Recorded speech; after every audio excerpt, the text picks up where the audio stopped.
So we're going to perform a standard BIST on a MX2 card.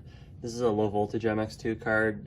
Some of the specifics of which parameter number you're going to is going to vary depending on whether it's an MX2 or MX3 card and on the software revision. However, consistently, you're always going to go to the function menu and you're going to go to miscellaneous commands parameter. I believe on this one, on this software, it's going to be function 15. Like I said, that's going to vary on your software, but it's always in the function menu and you're always going for miscellaneous commands. You're going to press enter. You're going to go up to standard BIST and you're going to start it. It's going to test if you have an inline contactor. This is a low voltage unit, so we don't. What you heard there was the bypass contactor opening and closing, and that's the soft starter verifying that it is able to open and close the bypass contactor.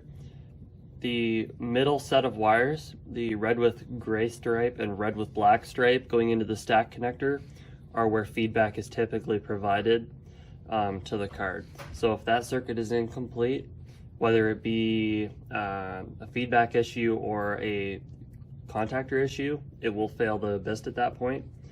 As you can see, it's now cycling through the gates. Now we want to measure gate voltage. Easiest way to do that is press enter and you're going to see BIST mode, all gates on. At that point, we're going to measure the DC voltage.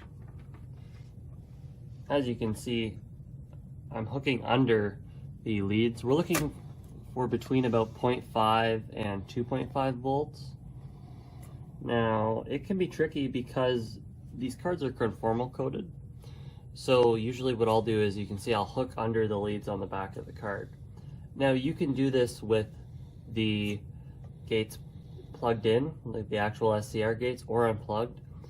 For my initial testing, I usually like to do it with them plugged in. Reason being, if a gate is shorted, you'll be able to see that because it'll pull it down to 0 volts. Or if the gate is open circuit, you might see one that is a very high voltage as a result. For example, with it unplugged on this, even though we got about 0.5 volts with it plugged in, here we're getting 3.2. The reason being that it is open circuit. Now, after a certain amount of time, approximately a minute, the BIST test will time out. That's just to protect the SCRs.